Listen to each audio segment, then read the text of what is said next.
Bellator number 7th ranked bantamweight, Josh Hill. How are you doing, my brother? Yeah, I'm good, man. How are you? I'm very good, thank you. So, how's fight week going, and how's your weight cutting coming along? Fight week's good. Got through the quarantine boringness. But Of course. it's been good. And weight's good, man. I'm my weight's low. I've never had an issue making weight. Yeah, Mhm. I'm low and I haven't even started any water cut back yet Oh or wow. cutting it out. Yeah, I'm good, man. So, before the weigh-ins, when do you normally start the water cutting? The night before. The night before. Oh wow. So you're not cutting that much then, Jesus.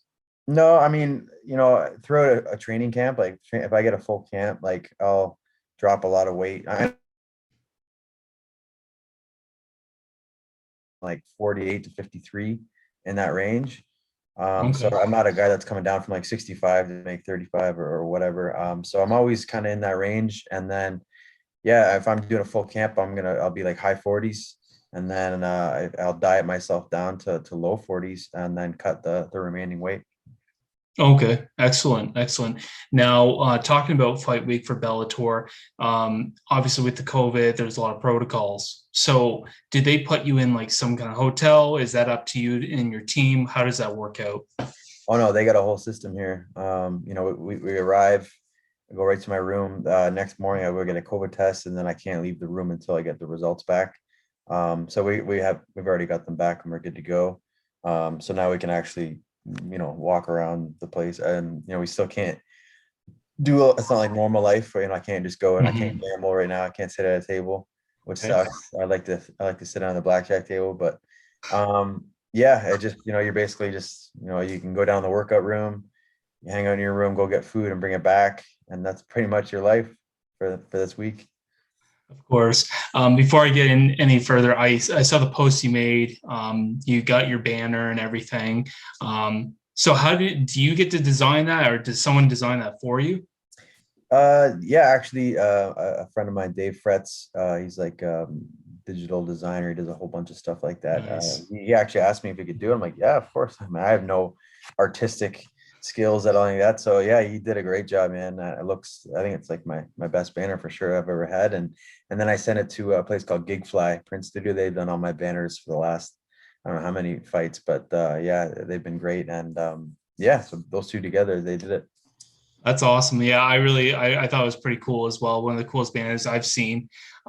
So you being the only Canadian fighter on the entire card, how does it feel to be able to represent Canada on this card, and more importantly, representing Ontario while we're going through a rough period of the COVID?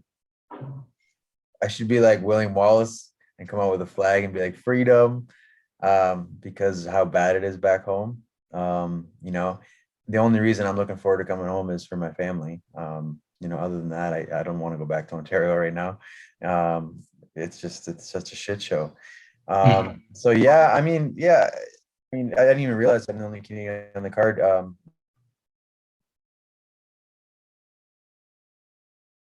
Yeah, just we're all fighters from all over the place. And yeah, I just hope that Canada gets their shit together, especially in Ontario, and Yeah. changes the way that things are being handled because it's bad. And I know, like with pro athletes, they kind of been given a bit of a immunity to continue to train. You growing up in Ontario and training, did you have any worry that you weren't going to be able to train? Did you have any of those thoughts going through your head? Yeah, that's why I did almost all my camp in Sacramento at Alpha Male. Hmm. Usually I go out there all the time. I've been going there for years, but this one Hmm. I did almost all of it because I was scheduled to come back, and the training. I mean, we were like hiding training. We are going the back door, locking the door, making sure nobody sees us. The bylaw has been called many times. Yeah. Like it's just a nightmare, man. And then a whole bunch of the people actually did get COVID at my gym. So if I had come back, I would have got it for sure, and my fight would have been off. So it was a good thing I didn't. Mhm. Absolutely.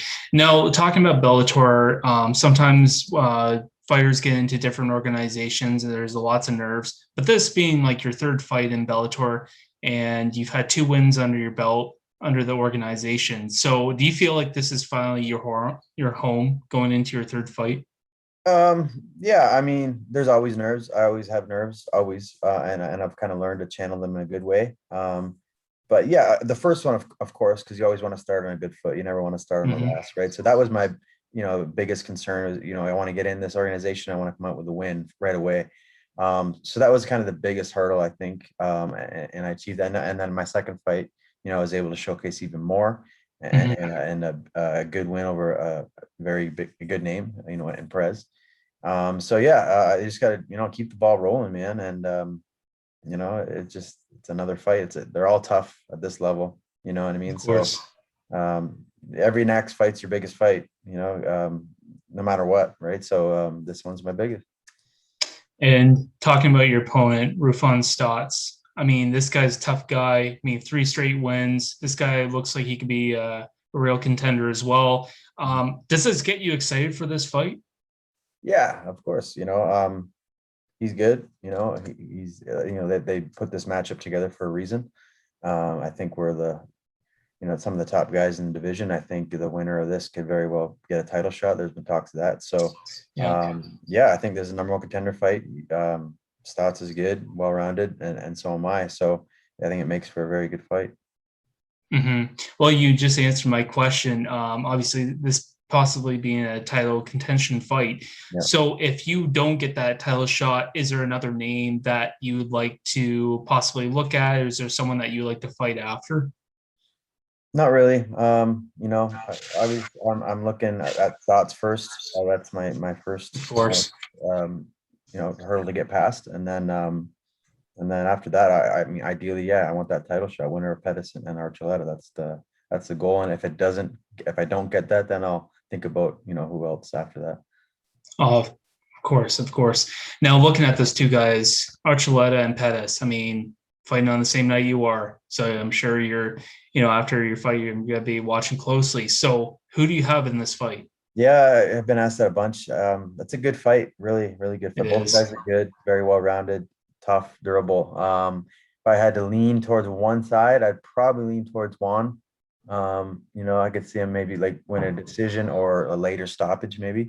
Yeah, but could go either way with that one. And looking at a tough guy, like you said, like you want Archuleta, I mean, what are the keys to beating this guy? What does Pettis have to do? I think Pettis, has to use his speed. I think he'll be probably the faster guy, especially having fought at flyweight before, and use his angles and his footwork. And most likely probably trying to keep the fight on his feet if it does go to the ground, be in top position. But yeah, I think speed and angles for him is probably the best bet, and don't be there after he lands the combination. Great, great to hear.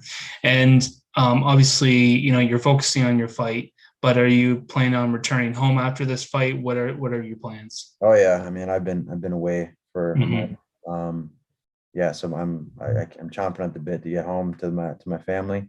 Yeah, I mean, like I said, Ontario sucks right now. Of course, We'd be going back somewhere else or taking them somewhere else. But yeah, I'd be happy to get home and just hang out with them. of course, of course. And talking about you trained with Team Alpha Male. Describe the atmosphere. I mean, they're very highly regarded gym. Yeah, I mean, I've been going there since 2014. One of the best gyms in the world. I think the best gym in the world for the lighter weight classes. Mm-hmm. Full of killers, full of great coaches, full of people coming from all over the world at all times. Every time I go there, I meet somebody new from somewhere else. Yeah, it's a wide variety of just talent, and you're just I always feel like I'm getting better when I come home from there. That's great. Now, hearing about the whole idea with TJ Dillashaw coming out from Team Alpha Male, the whole drama between that. Looking at a guy like TJ Dillashaw, he was supposed to return. I think he had a bit of an injury. Look at this guy, without the EPO and the 2 year layoff. What kind of fighter are we expecting to see? I don't know. We'll see, right? Because I think TJ is here. Actually, I think he's with Juan.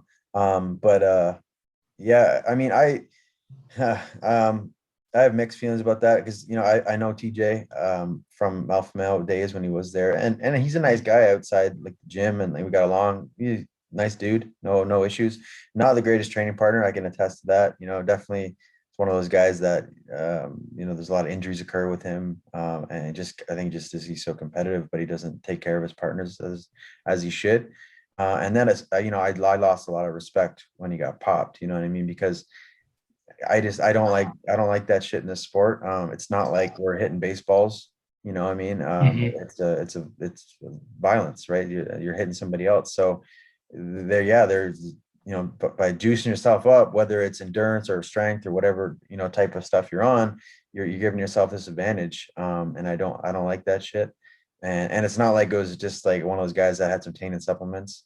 It was like direct. You got busted cheating big time, Yeah. and so I don't know how long he's been doing it. He says it was just for that fight because he was making 25. Don't know if that's true or not. So it's hard to know. I mean, TJ is very skilled, for sure. He has the skill set. It's just whether he still have that same strength, endurance, and confidence on his next one without it, right? So that's the question. Of course, of course. And looking at this card, I mean, how does it feel to be a part of such a great card? I mean, such great fights. I mean, this must be like one of those cards. I mean, you're always going to remember being on. Yeah, for sure. I mean, it sucks that they lost some of the good ones. You know what I mean? Like Romero and Oh my God. that was like King Kong Godzilla. You know what I Oh mean? my God. Yeah. So I'm bummed about that because that was such a good fight to see. And then I was looking forward to seeing Mick Gallagher. Gallagher pulled out, Hmm. and there was a couple other fights too that they lost. But overall, man, it's a great card. So yeah, as a fight fan, I would be I'm stoked to be on it. Well, it's a little unfortunate because they kind of made this almost like a bantamweight contender Yeah, card, really. I mean, you had and three there's bantamweight five, fights, three five. or four of them. But yeah, five. Yeah, And looking at yourself, this is just one more for you. So looking at yourself being an athlete, if an opponent were to pull out, and when you're in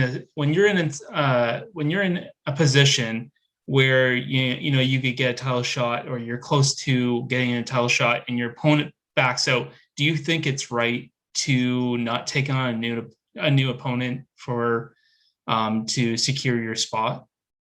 it depends on this person's situation. You know what I mean? Because if you hang out and wait, that's a lot of time off, a lot of time out of the cage and no paycheck, right? So that plays a big factor. It kind of depends on your financial situation too, and just your home life and what's going on. So that just kind of depends on the person. Because then you could sit around waiting, and then that fight could come again, and that person might get hurt again. Then you're pushed off. You know what I mean? So there's so many variables. Nothing's ever guaranteed. So I get the being precautionary of taking a fight when you have a title fight lined up. I get Mhm. that because you don't want to risk losing and losing it, but at the same time, you don't want to wait too long and without income and without being in the cage, right? So it's that balance of how long would you wait. Excellent, excellent. Josh, thank you for taking your time to come on here and let me interview. I know it was kind of last minute, and I know it's fight week and everything, but I do appreciate you taking the time, and good luck on Friday night. Thanks, man. Yeah, anytime. I appreciate it.